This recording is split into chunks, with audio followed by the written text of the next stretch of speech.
बंधु माने आजिर एही कार्यक्रम को आपण मानकु स्वागत। आजिर एही कार्यक्रमटी मीन राशि व्यक्ति विशेष मानक पई बहुत गुरुत्वपूर्ण अटे, कारण एही दीपावली पर्व ठारू आपणक जीवन रे एक बड़ परिवर्तन हेबाकु जाउची। कारण ग्रह नक्षत्र मानक चलन रे एक बड़ परिवर्तन हेबाकु जाउची। सबुठारू बड़ कथा हेउची आपणकर राष्ट्राधिपति देवगुरु बृहस्पति निजर राशि परिवर्तन करने जाउछन्ते। दीपावली ठीक 2 दिन पूर्व अर्थात 18 अक्टोबर को देवगुरु बृहस्पतिंकर महापरिवर्तन हेबाकु जाउछि। गुरु आपणकर चतुर्थ भाव को छाड़ी आपणकर पंचम भाव को प्रवेश करने जाउछन्ते। ज्योतिष शास्त्र अनुसार गुरुंकर आपणकर पंचम भाव रे गोचर को बहुत शुभ बोली माना जाय थाए। शास्त्र रे कुहा जायछि जे पंचम बृहस्पति माटी को छुईले भी ताहा सोना रे बदली जाय थाए। दीर्घ 12 वर्ष परे गुरु आपणकर पंचम भाव रे गोचर करने जाउछन्ते। लक्ष्मी स्थान को चलन करने जाउछन्ते। बुध एवं मंगल आपणकर भाग्य स्थान को चलन करिवे, जहाँकि आपणक पई अत्यंत शुभ अटे। एहा फल रे आपणक जीवन रे किछि बड़ हेबाकु जाउछि। आपणको 5 गोटी बड़ खुशी खबर मिलिबाकु जाउछि। आपणक जीवन रे चलिथिबा समस्त समस्या गुड़िक दूर हेबाकु जाउछि। पुनर्बार आपणक जीवन को खुशी फेरिबाकु जाउछि। तेबे आसंतु जानिबा एही पवित्र दीपावली पर्व ठारू आपणक जीवन रे कोन सबु बड़ परिवर्तन हेबाकु जाउछि। तेबे भिडियोटी रे आगो को बढ़िबा पूर्वरु जदि आपणकर मीन राशि होइथाय तो भिडियोटी को लाइक करी चैनल टी को सब्सक्राइब करि दियंतु एवं कमेंट बॉक्स रे भक्ति एवं श्रद्धार सहित जय श्री जगन्नाथ जय मां लक्ष्मी निश्चय लिखंतु। बंधु माने पूर्वरु देवगुरु बृहस्पति जे कि आपणकर राष्ट्राधिपति अटंती आपणकर चतुर्थ भाव रे रही आपणकर अष्टम एवं द्वादश भाव को दृष्टि देउथिले, जहा फल रे एही किछि दिन हेबो आपणकर खर्च बहुत अधिक बढ़ी जाइथिला। बहुत अधिक धन जनित समस्या देखा देउथिला। आपणक उपरे ऋण करजर भार बढ़ी जाइथिला। आपणकर स्वास्थ्य रे मध्य अनेक समस्या देखा देउथिला। आपणकर शिक्षा क्षेत्र रे समस्या देखा देउथिला। आपणकर अननेसेसरी खर्च हेउथिला। समाज रे आपणकर मान सम्मान कम हो जाइथिला। आपणकर योग्यता थिबा सत्वे मध्य आपणकर सत चेष्टा परे मध्य आपणको चाकरी प्राप्ति होई पारु नथिला। संतान संतति पई आपण चिंतित रहुथिले। व्यापार वाणिज्य रे आपणको लॉस रो सामना करिबाको पडुथिला। प्रेम जीवन रे मध्य समस्या देखा देउथिला। तेबे एभली जहा भी समस्या आपणक जीवन रे लागि रहिथिला ताहा एबे दूर हेबाको जाउछि। एही दीपावली ठारू आपणक जीवन रे पुणी थरे खुशी फेरिबाको जाउछि। जेमिति ही गुरु आपणकर पंचम भाव को प्रवेश करिवे, आपणकर त्रिकोण को आसी जिवे, एहा आपणक कुंडली रे एक राजयोगर निर्माण करिवो। पंचम भावटी होई थाए आपणकर प्रेम जीवनर भाव, संतानर भाव एवं शिक्षार भाव। तेबे पूर्वरु जदि आपणक प्रेम जीवन रे किछि समस्या लागि रहिथिला, जदि आपणक मध्यरे कथावार्ता बंद हो जाइथिला, मिसअंडरस्टैंडिंग होइथिला, मिसकम्युनिकेशन होइथिला, कोनोसी भी कारणरू आपणक संपर्क रे जदि फाटो सृष्टि हेउथिला, वर्तमान से सबुर समाधान होइछिबो। आपणक मध्यरे भल पाइबा बढ़िबो, बुझामणा भल रहिबो। आपण निजर भूल को बुझी पारिबे। आपणक मध्यरे पुणी थरे पैचअप होइछिबो। जो मानकर विवाह बयस हो जाइथिले मध्य विवाह होई पारु नथिला तो सेमानंको गृह को विवाह प्रस्ताव आसीबो एवं सेमानंकर विवाह मध्य होइछिबो। आपनकु भ्रमण सुख प्राप्ति हेबो। पंचम भावटी होई थाए संतानर भाव। तो जो दंपति माने संतान सुखर कामना करुथिले सेमानंकु संतान सुखर प्राप्ति हेबो। जदि आपणकर संतान अछंती तो संतानंक तरफरु आपणकु कोनोसी खुशी खबर प्राप्ति होई पारे। आपणकर संतान पई आपण समाज रे प्रशंसित हेबे। शिक्षा क्षेत्र रे मध्य आपण बहुत अधिक उन्नति करिवे। आपण उच्च शिक्षा निमंते बाहर को जाई पारंती, दूर यात्रा करि पारंती किंबा विदेश यात्रा करि पारंती। कोनोसी नूतन स्थान रे आपण एडमिशन नै पारंती। एही दीपावली परे जदि आपणकर किछि एग्जाम अछि, कॉम्पिटिटिव एग्जाम अछि, प्रतियोगितामूलक परीक्षा अछि किंबा सरकारी परीक्षा अछि तो सेथिरे आपणको बहुत अधिक सफलता मिलिबाको जाउछि। ଆପଣଙ୍କ ମଧ୍ୟରେ ଜ୍ଞାନ ବଢ଼ିବ, ବୁଦ୍ଧିମତା ବଢ଼ିବ। ଏହି ଦୀପାବଳି ପରେ ଆପଣ ଆପଣଙ୍କର ଶିକ୍ଷା କ୍ଷେତ୍ରରେ କିଛି ବଡ଼ ପରିବର୍ତ୍ତନ କରିପାରନ୍ତି।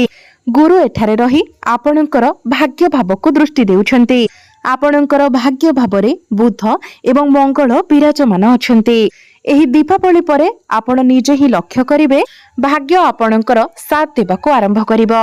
ଆପଣ କିଛି ବଡ଼ କାର୍ଯ୍ୟର ଆରମ୍ଭ କରିପାରନ୍ତି, ବଡ଼ ପୁଞ୍ଜି ନିବେଶ କରିପାରନ୍ତି କିମ୍ବା ଘରକୁ କୌଣସି ବଡ଼ ଜିନିଷ କ୍ରୟ କରି ଆଣିପାରନ୍ତି। ଏହି ଦୀପାବଳି ପରେ ଆପଣଙ୍କ ଗୃହରେ କୌଣସି ଶୁଭ ମାଙ୍ଗଳିକ କାର୍ଯ୍ୟର ଆୟୋଜନ ହୋଇପାରେ। ଆପଣଙ୍କର ମନ ଧର୍ମ ଆଡ଼କୁ ଯାଇପାରେ। ଆପଣ କୌଣସି ଦୂର ସ୍ଥାନକୁ ମଧ୍ୟ ଯାତ୍ରା କରିପାରନ୍ତି। କୌଣସି ଧାର୍ମିକ କାର୍ଯ୍ୟରେ ଆପଣ ନିଜର ଅର୍ଥ ଖର୍ଚ୍ଚ କରିପାରନ୍ତି। ପୈତୃକ ସମ୍ପତ୍ତିରୁ ଆପଣଙ୍କୁ ଲାଭ ପ୍ରାପ୍ତି ହେବ। ପିତାଙ୍କ ସହିତ ଆପଣଙ୍କର ସମ୍ପର୍କ ବହୁତ ଭଲ ରହିବ। ଆକସ୍ମିକ ଭାବରେ ଆପଣଙ୍କୁ କୌଣସି ସ୍ରୋତରୁ ଧନ ପ୍ରାପ୍ତି ହୋଇପାରେ। ବନ୍ଧୁମାନେ, ଗୁରୁଙ୍କର ସପ୍ତମ ଦୃଷ୍ଟି ଆପଣଙ୍କର ଏକାଦଶ ଭାବ ଉପରେ ରହୁଛି। ଏକାଦଶ ଭାବଟି ହୋଇଥାଏ ଲାଭର ଭାବ, ଆୟର ଭାବ, ଇଚ୍ଛା ପୂର୍ତ୍ତିର ଭାବ, ଡିଜାୟାରର ଭାବ। ତ ଦୀର୍ଘ ଦିନ ଧରି ଆପଣଙ୍କ ମନରେ ଯେଉଁ ଇଚ୍ଛା ରହିଥିଲା, ଆପଣଙ୍କର ଯେଉଁ ମନସ୍କାମନା ରହିଥିଲା କିମ୍ବା ଆପଣଙ୍କର ଯେଉଁ କାର୍ଯ୍ୟ ଗୁଡ଼ିକ ଅଟକି ରହିଥିଲା, ସେହି କାର୍ଯ୍ୟ ଆପଣଙ୍କର ସମ୍ପୂର୍ଣ୍ଣ ହୋଇଯିବ। ଆପଣଙ୍କ ମନରେ ଥିବା ସମସ୍ତ ଇଚ୍ଛା ଗୁଡ଼ିକ ପୂର୍ଣ୍ଣ ହେବ। ବଡ଼ ଭାଇ ଭଉଣୀଙ୍କର ସପୋର୍ଟ ଆପଣଙ୍କୁ ପ୍ରାପ୍ତି ହେବ। ଯେଉଁମାନେ ସେୟାର ମାର୍କେଟ, ଷ୍ଟକ୍ ମାର୍କେଟ ଏବଂ ଟ୍ରେଡିଂରେ କାମ କରୁଛନ୍ତି, ସେମାନଙ୍କୁ ଆକସ୍ମିକ ଭାବରେ ଧନ ପ୍ରାପ୍ତି ହେବାର ଯୋଗ ବନୁଛି। ପୂର୍ବ ଅପେକ୍ଷା ଆପଣ ଆପଣଙ୍କର ଆୟରେ ବୃଦ୍ଧି ଦେଖିବାକୁ ପାଇବେ। ଆପଣଙ୍କର ଡେଲି ଇନକମ୍ ବଢ଼ିବ। ଆପଣଙ୍କର ଫାଇନାନ୍ସିଆଲ ଗ୍ରୋଥ ହେବ। ଧନ ଅର୍ଜନ କରିବାର ନୂଆ ନୂଆ ରାସ୍ତା ଆପଣଙ୍କୁ ମିଳିଯିବ। ଚତୁର୍ଦିଗରୁ ଆପଣଙ୍କୁ ଲାଭ ହିଁ ଲାଭ ପ୍ରାପ୍ତି ହେବ। ଗୁରୁଙ୍କର ନବମ ଦୃଷ୍ଟି ଆପଣଙ୍କର ଲଗ୍ନ ଉପରକୁ ରହୁଛି, ପ୍ରଥମ ଭାବ ଉପରକୁ ରହୁଛି। ପୂର୍ବରୁ ଯଦି ଆପଣଙ୍କର ସ୍ୱାସ୍ଥ୍ୟରେ କିଛି ସମସ୍ୟା ଲାଗି ରହିଥିଲା, ତ ଆପଣଙ୍କର ସ୍ୱାସ୍ଥ୍ୟଜନିତ ସମସ୍ୟା ଦୂର ହୋଇଯିବ। ଆପଣ ନିଜକୁ ସ୍ୱାସ୍ଥ୍ୟବାନ ଅନୁଭବ କରିବେ। ଯେଉଁମାନେ ଅନଲାଇନରେ କାମ କରୁଛନ୍ତି, ଡିଜିଟାଲ ମାର୍କେଟିଂ କରୁଛନ୍ତି, ଫାଇନାନ୍ସ କ୍ଷେତ୍ରରେ ଅଛନ୍ତି, ବ୍ୟାଙ୍କିଂ ସେକ୍ଟରରେ ଅଛନ୍ତି, ଟିଚରସିପ୍ କରୁଛନ୍ତି, ଏସବୁ କ୍ଷେତ୍ରରେ ଆପଣଙ୍କୁ ବହୁତ ଅଧିକ ସଫଳତା ପ୍ରାପ୍ତି ହେବ। ଏହି ଦୀପାବଳି ପରେ ଆପଣଙ୍କର ଟିକେ ଅଧିକ ଯାତ୍ରା ହୋଇପାରେ, ତ ଆପଣ ଛୋଟ ମୋଟ ଜାଗାକୁ ଟିକେ ଅଧିକ ଯାତ୍ରା କରିପାରନ୍ତି। ବନ୍ଧୁମାନେ, ଗୁରୁ ଆପଣଙ୍କର ଦଶମ ଭାବ ଅର୍ଥାତ୍ ଆପଣଙ୍କର କ୍ୟାରିୟର ଭାବର ଅଧିପତି ଅଟନ୍ତି। ତ ଆପଣ ଆପଣଙ୍କର କ୍ୟାରିୟରରେ ବହୁତ ଭଲ ପରିବର୍ତ୍ତନ ଦେଖିବାକୁ ପାଇବେ। କ୍ୟାରିୟରରେ ଆପଣଙ୍କୁ ବହୁତ ଅଧିକ ସଫଳତା ମିଳିବାକୁ ଯାଉଛି। ଯେଉଁମାନେ ପ୍ରମୋସନର ଅପେକ୍ଷାରେ ଥିଲେ, ସେମାନଙ୍କୁ ପ୍ରମୋସନ ମିଳିପାରେ। ଯଦି ଆପଣ ଟ୍ରାନ୍ସଫରର ଅପେକ୍ଷାରେ ଥିଲେ, ତ ଆପଣଙ୍କର ଟ୍ରାନ୍ସଫର ମଧ୍ୟ ହୋଇପାରେ।